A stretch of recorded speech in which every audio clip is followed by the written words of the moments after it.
Hey everyone, welcome back to my channel for another flea market find segment. This is stuff I picked at the outdoor flea market on August 3rd of this year. The past 2 weekends, as the videos may have shown, the videos were pretty short because there wasn't a lot to pick because there weren't a lot of dealers there. 2 weekends in a row we had threat of rain that kind of scared off the dealers. That resulted in a lot of pent up urge to sell, I guess, because this weekend it was packed. That being said, for as many dealers as I did see there and as much stuff that was on that field, initially I walked around for quite a while and didn't buy much at all.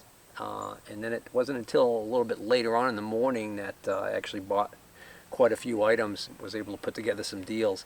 Some of this stuff that I bought is stuff that I actually saw and passed on probably 3-4 weeks ago, and the dealers just decided they want to unload the stuff. So I'll mention that when I get to those particular items, and you'll see what I mean about wanting to unload them. So let me just reposition the camera and we'll dive right in. So one of the first buys of the morning was I found this thing.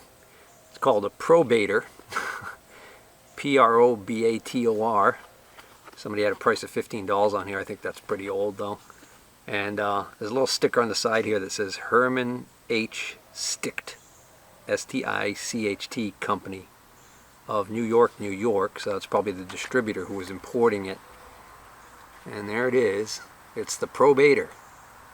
Never seen one before, so caught my eye, thought it was kind of neat. I noticed with the wheels and everything, my first thought was, when I opened it up, my first thought was it was a tachometer. But then I realized, well, why would they have this counter? And so technically you could use it as a tachometer if you wanted to do some calculations regarding, with a timer on, a stopwatch, you could actually do a RPM calculation. But what this is actually designed to measure is revolutions over, I guess, a given period of time. So this red knob on the side here resets it. So when I first turned this, nothing was happening, but then I remembered, like on some tachometers, that you have to push in, and sure enough, when you push in, there's a clockwork mechanism that starts ticking.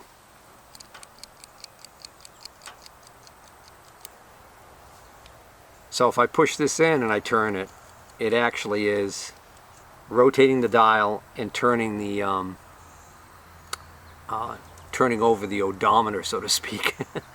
So kind of neat. Appears to work. On the back there's a little badge that says Irion, looks like I-R-I-O-N, and Vossler, V-O-S-S-E-L-E-R, made in Germany. So not knowing if I really would have a practical use for it, or if any of my customers would have a practical use for it, I didn't want to pay too much money for it, but we ended up settling on like 10 bucks for this, and I got him to throw in this early stare-it indicator. So what this is I'm sure many of you guys have seen these before.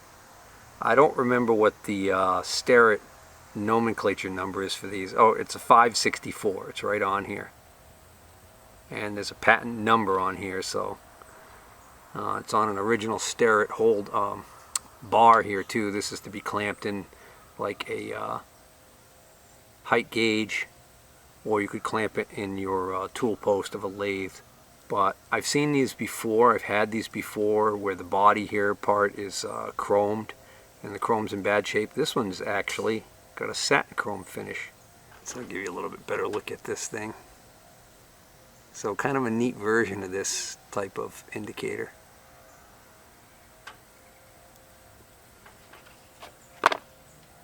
Also in the box was this piece right here, which I don't believe, actually it's got the correct matching.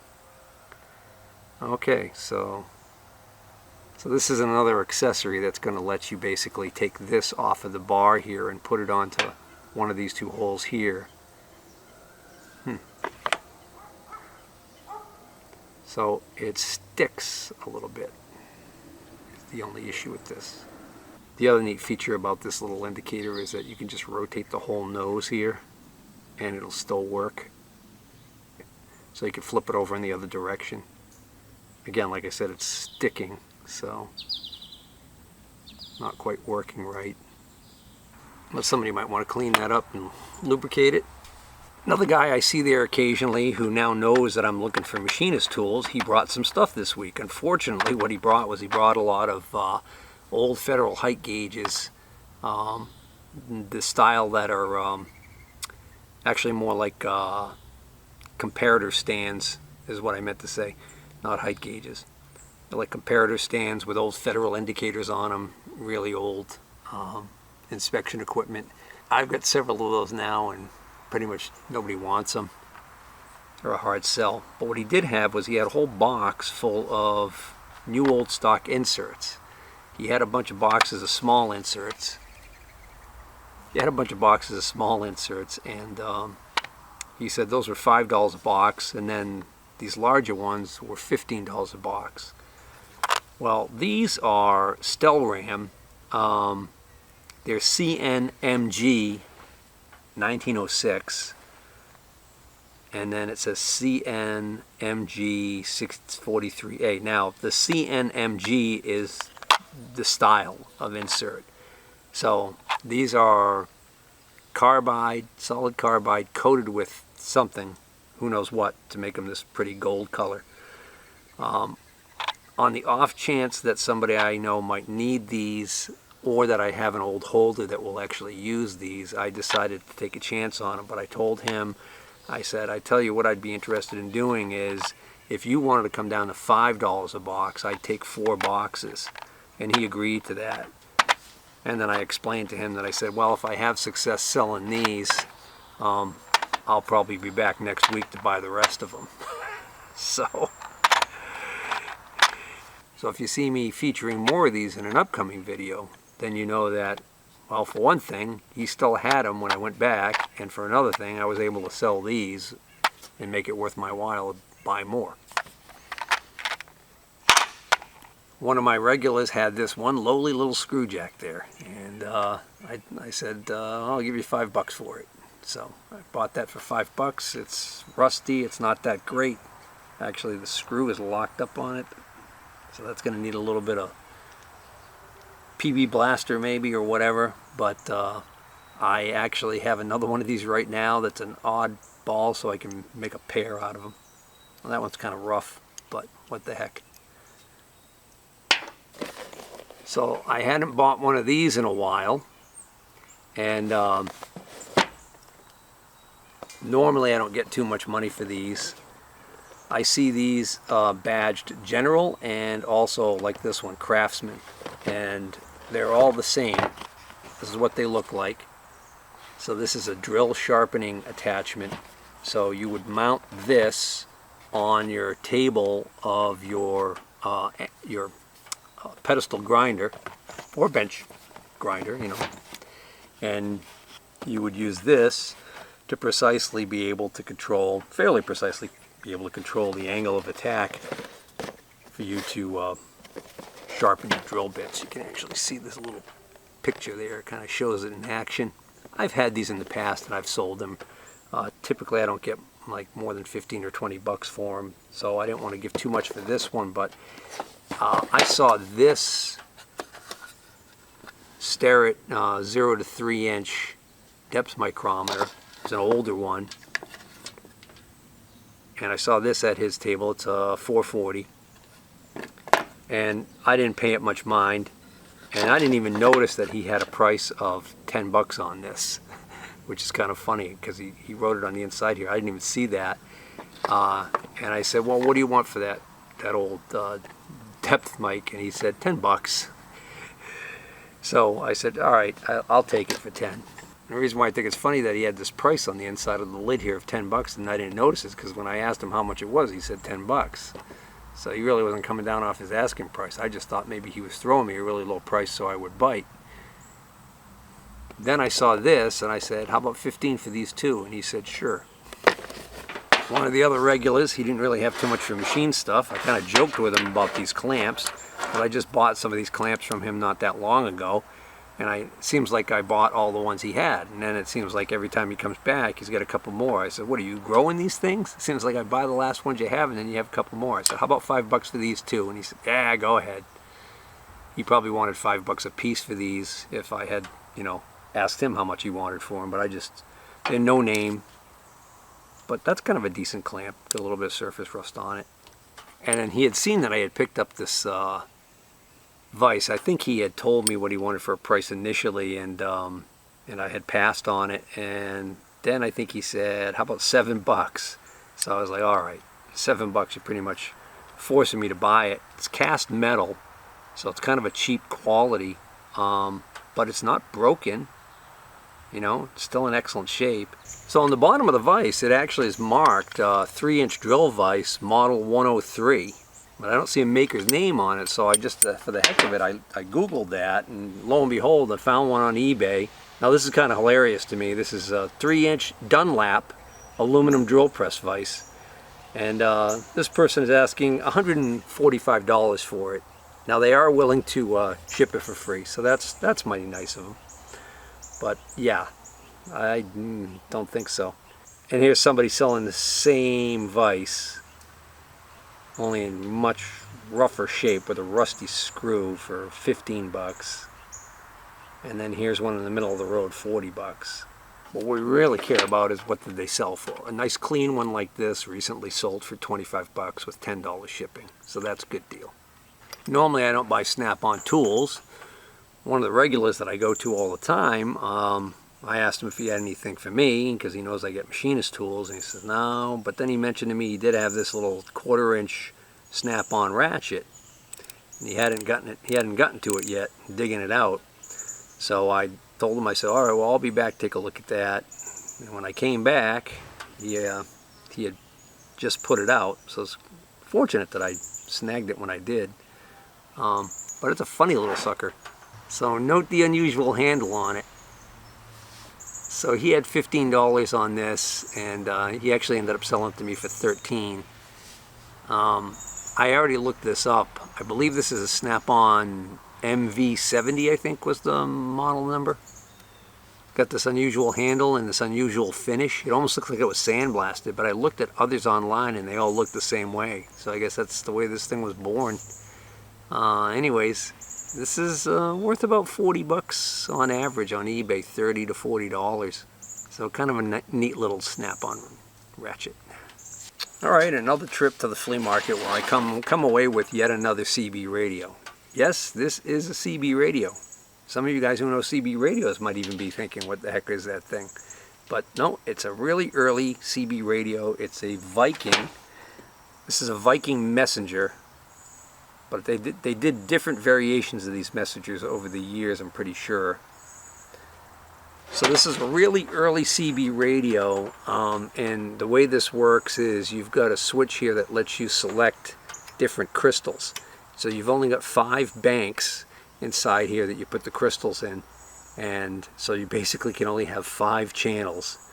And then if you wanted to have different channels, you're going to actually open this up and change the crystals out. So this is an early old bugger, and it's tube. I have no idea whether or not it's gonna let smoke out if I turn it on, so I think maybe we won't even bother. The cord actually is in decent shape. So I've got one of these boat anchor ones right now, and they're not worth much. I think for parts they're worth like $25 on eBay, but then you got to ship them and they're kind of bulky and heavy. You got to pack them really well. But what I figured this had going for it was, if nothing else, I ended up getting one of these plugs. So this uses one of these octal type of power plugs. So if you get a hold of one of these, it's easy enough to figure out the wiring and wire your own. But it's just nice to have one, because the other one I have doesn't have it. So if I wanted to work on the other one, I could actually use this cord on it. Oh, so getting back to this thing, so I really didn't want to spend much money at all for this thing. I was actually hoping to get it for like $5, but there was a young man there at the table who was selling this stuff, and in talking with him, he admitted to me that he'd like to get a little bit more than he paid for it, and he had bought it for $5. So I said, well, all right, how about $8? That way you get 3 more bucks. And he said, sold. I got this for $8. And speaking of vintage electronics, I snagged these 2 Realistic brand condenser microphones at a guy's spot. When I initially asked him how much he wanted for them, I didn't want to pay too much for them again because I have no idea what they're supposed to go to. They probably went to an old cassette deck or reel-to-reel Realistic. But the foam here isn't all dry rotted, which is kind of nice. And then I noticed if I lift them out, look under the hood, so to speak, it's got a 1/4-inch jack on it, a nice long cord, but it also has this, which is nice. But do you see the problem? This is supposed to clip into a piece that goes right here that threads onto this. So these might not be that valuable to begin with, and with that piece missing, it makes it even worse. That's the piece we want, right there.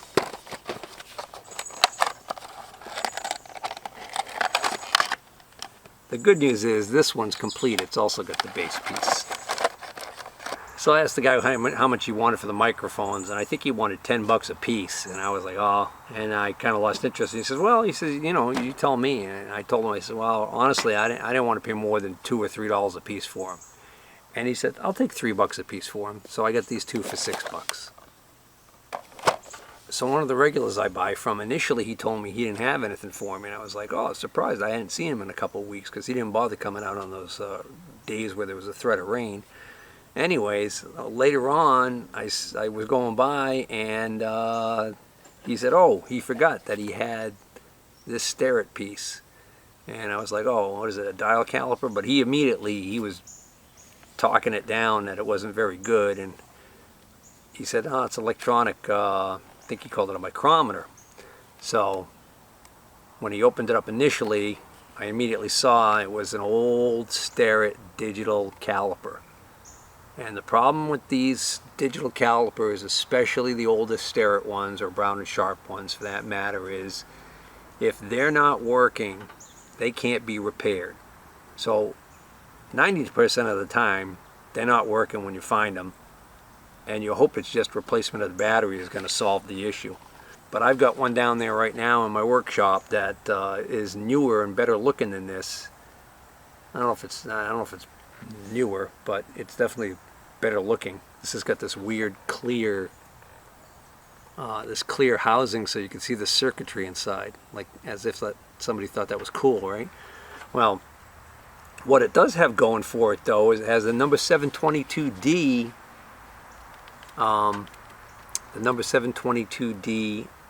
depth stop attachment, which is kind of nice. That just clamps right on here and allows you to use the depth gauge feature.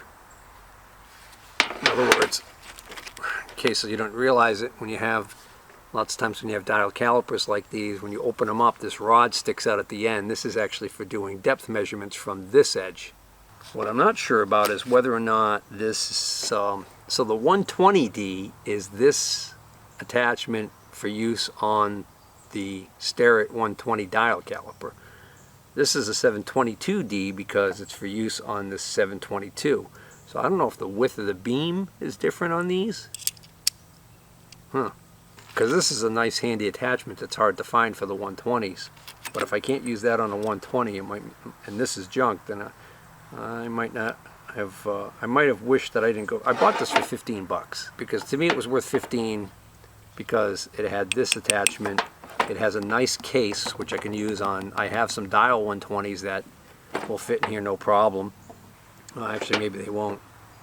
I might have to change the foam inserts out, but that's okay. So maybe at the end of the video I'll throw some batteries in this thing and see what it does. But even if that ends up being a bust, he gave me such good deals on this other stuff he wanted to unload. This is stuff that I've seen he's had for a while. Here's a 0 to 1 inch depth mic made in China. cheap Chinesium, right? But I'll tell you what, it's got satin chrome finish. It's got a really nice grind on it. Okay. It's got a ratchet stop. It's a 0 to 6. What's interesting to me about it is it's got a very different design. Normally, the way these work is when you take this cap off, right, you'd pull out the whole rod, and the rod would have a stop on it, so when you insert the rod it stops. Well, you notice that I just opened that up and there's nothing there. So this has got a weird design to it that I've never seen before. Instead of taking the cap off the end, like on the Starretts or the Brown & Sharps or most of the ones that you find out there, you take this whole thing out and then you pull this rod out and you put the next size rod in.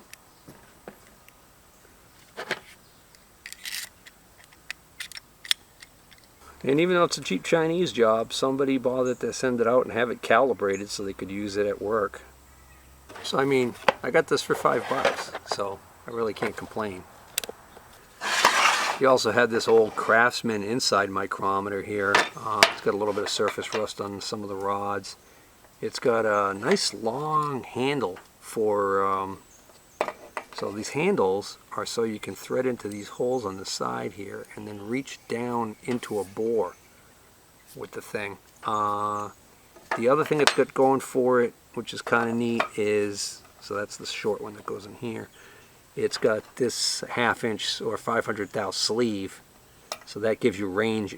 That allows it to fall between ranges. In other words, this part is what goes into the micrometer end, and you clean this up so you can put this on here like that. It's got the wrench in there. Yeah, I mean, and again, I got this for $5. He had this pair of Craftsman V-blocks. They're 40824 V-blocks, matched pair with the original clamps, $10. He had this long handled tap wrench. I reached over and pulled it out of a box, looked at it, realized it's a Greenfield tap and die number 336. These are great wrenches. And I asked him how much for that. He said $3. And then he had this motor oil he kept trying to sell when I was there earlier in the morning, and still no takers on it. Lawnmower motor oil, he called it. It's non-detergent motor oil of some cheap brand, Super S. Sold and distributed by Smitty's Supply Inc. So it retailed for $5.99 wherever they bought this thing. I don't have any Smitty stores anywhere near me, so I don't know where this came from. Got this for $2. And it looks like it had been opened, but I checked. It's full and it's clean oil. So I think somebody just opened it just to see if it was clean oil. I don't know. Or who knows what they did. But anyways, $2 for that. He had $15 on this General with the original General leather pouch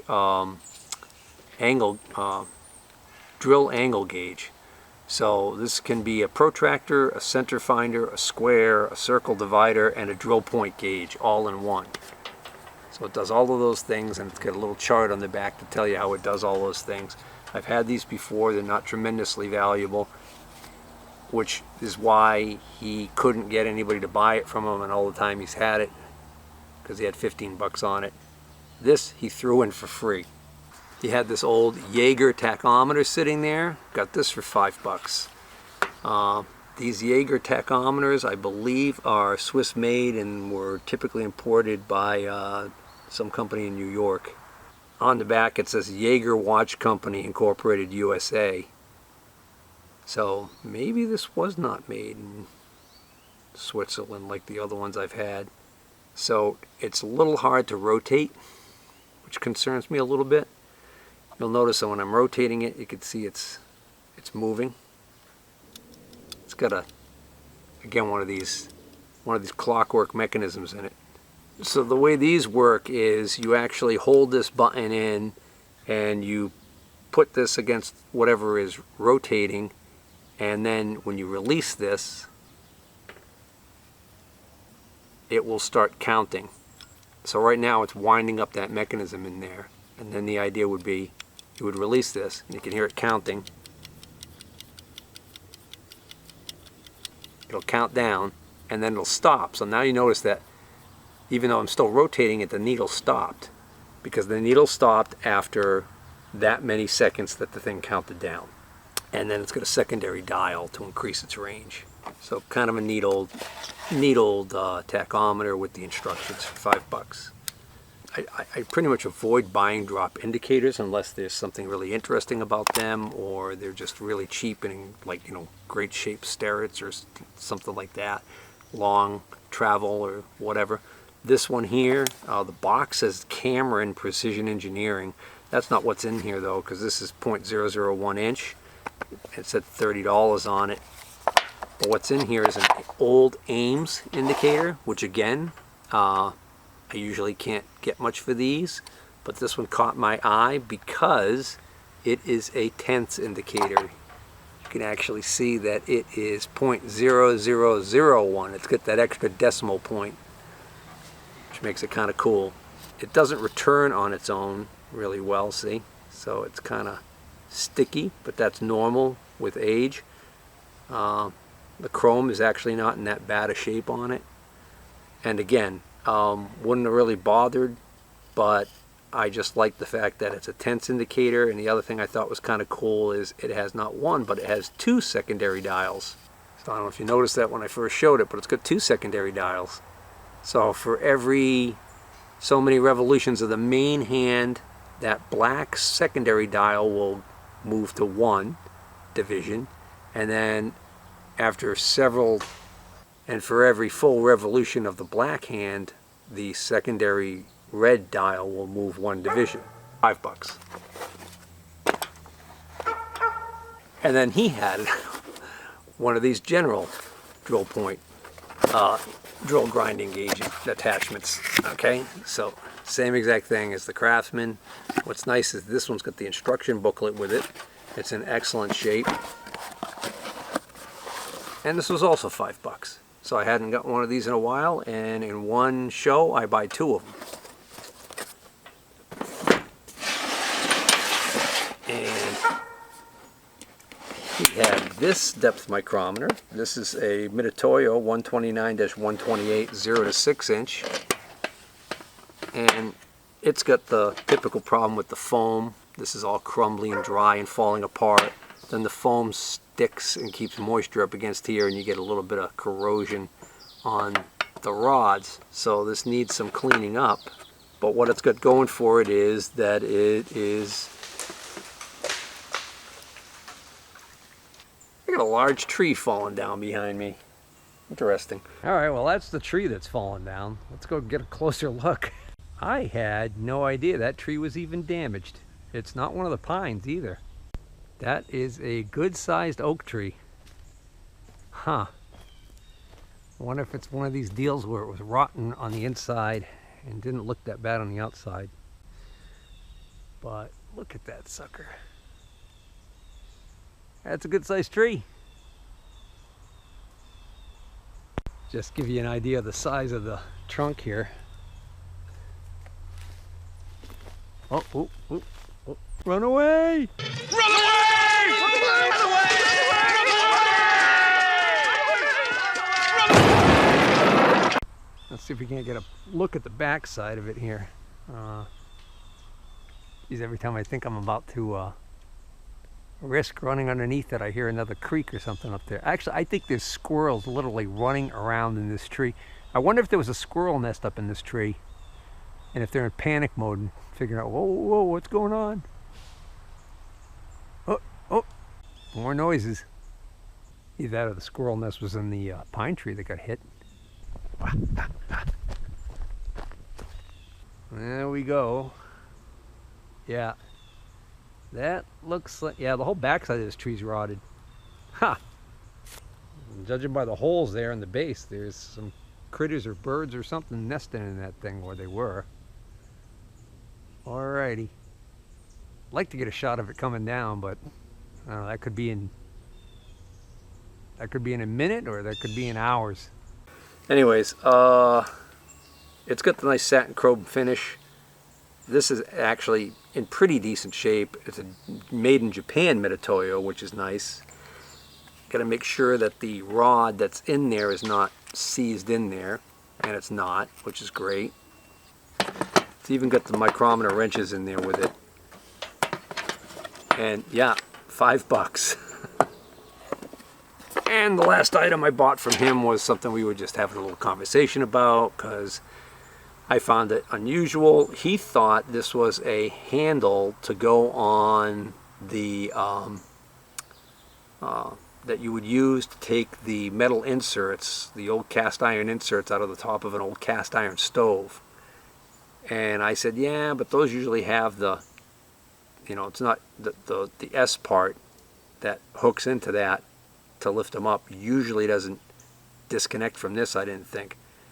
So I actually think this might be an early file handle. But the unusual part about it is, you see how the handle's designed? That's why he was thinking it was for something hot. Because usually when they make the handle like that, that's so air can get through there and allow this thing not to heat up too fast. So I'm wondering, what do you guys think this is? So it's got a little clamp here, which would make it easy for you to slide something in here and clamp it. It's got a perfect, there's a hole right there where the tang of a file could go in, and then this would clamp it. And now you get a nice file handle, which is what I thought this was. But if it's supposed to be for something hot, what would it be? Would you use this to hold filler metal when you're trying to solder something or braze something maybe? I don't know. I thought it was kind of cool. He offered it to me for free, but I insisted on giving him $2 for it because he had already given me this for free and some good deals. So, well guys, using Google Lens and AI, basically telling me it's an antique cast iron file handle. That's what everybody's calling it. So that's why AI is insisting that it is. It says this type of handle, like the one shown, was manufactured by companies such as E.C. Stearns and Company of Syracuse, New York. Yeah, so this file handle is worth, on average, about $15, I guess, from previous sales on eBay. Alright, we're getting down to the wire here, almost down to the last of it. All of the remaining stuff that I'm going to show you here, well actually for one, except for 2 items. Almost forgot about those. We'll get to them in a minute. Alright, so this next group of stuff right here, I just kept buying stuff from the guy and adding up, and finally we got to $60. When we got to $55, I had forgotten about that I had spotted over on his front table. I had spotted these 2 parallel clamps. And I asked him if he wanted to make it 60 even with the 2 clamps, and he said sure. Now I'm sure he would have wanted to get more than $5 for these 2 clamps, but because I had bought all that other stuff, we agreed that that was a fair deal. The rest of the $55 had these old cast iron punches for punching holes in leather or cork material maybe. I asked him how much he wanted for these, and he said he'd like to keep them all together as a set of 4. But he only wanted $10 for the set, so I got those, got all 4 of these for $10. So I'm into these for $2.50 a piece. These are Krater. They're K-R-A-E-U-T-E-R. Krater, I don't know, whatever. They're certainly usable for making gaskets.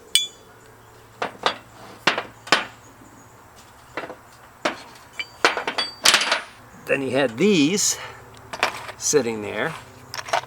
Okay, these are unmarked with a name, with the manufacturer's name. They actually look to me like somebody just made these in their shop. They're, you know, the turning is not that precise. The knurling's kind of nice. And then it looks like from the discoloration on the inside, they just heat treated them with a torch. So I said, well, what about these? And he said, well, again, he said he'd like to keep all the ones like this all together. And there's quite a few in here. So I was actually surprised when he said, how about $10 for that set? So, yep, bought those too. And then I was willing to pick them. I said, do you want me to take them out of here and leave the other stuff? And he said, nah, he said, just take the whole tray. So what's in here is a whole bunch of these homemade ones. Some as small as, you know, this little tiny sucker. And then this is probably the largest one, right? But in addition to that, if we take all of those out, there's this stuff. So I think these are also punches. Matter of fact, there's still material left in this one. But these are the style that are supposed to thread onto another branch cracking over there. Yep, somebody was using these on paper. But these are supposed to thread onto a rod, which is not in here. And this is not it. This is, that's a punch too. I didn't think this was a punch because it's got a solid, I thought I had a solid tip to it, but that's just something stuck in there. There you go. See? That's another punch. So these are all punches. And one tiny screw extractor. Put together this little group of items right here from stuff that he had in boxes, and I got it for $5. These two items right here are actually Starrett 154 adjustable parallels. That's the size D and this is the size E. So they were really rusted on one side, like they were down, you know, touching water or whatever. So I haven't even tried to free these up yet. This is one of these little pocket calipers. It is not all seized up. So that's kind of a neat little pocket caliper, and it's a little hard to read on the back, but it is actually a General Hardware, or General Tool Company. And this little blade right here.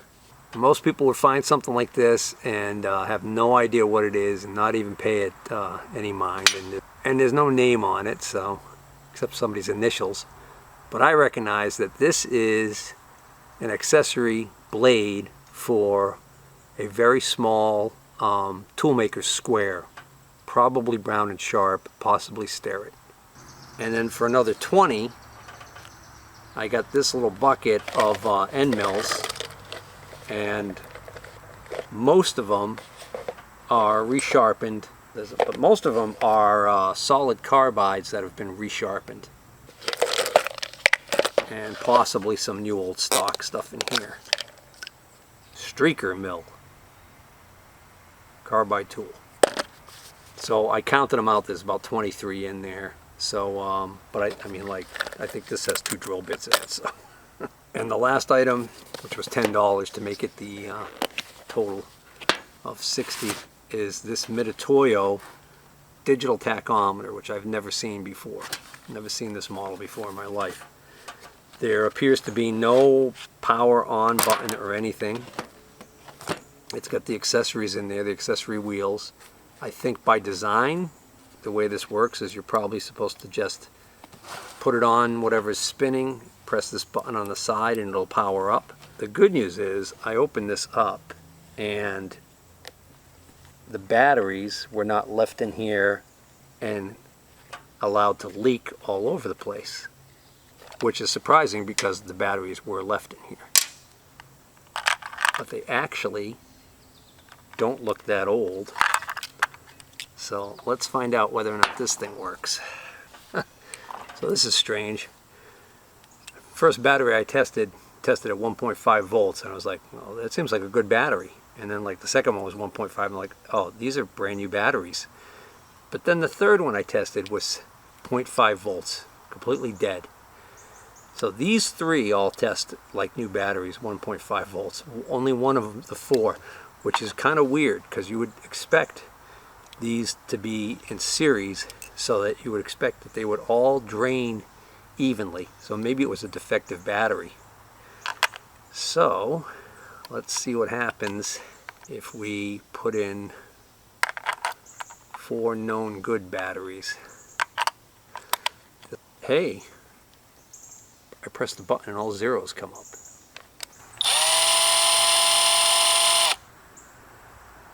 Alright, not changing. Maybe you have to hold this button in when you're testing. It's exactly what you have to do.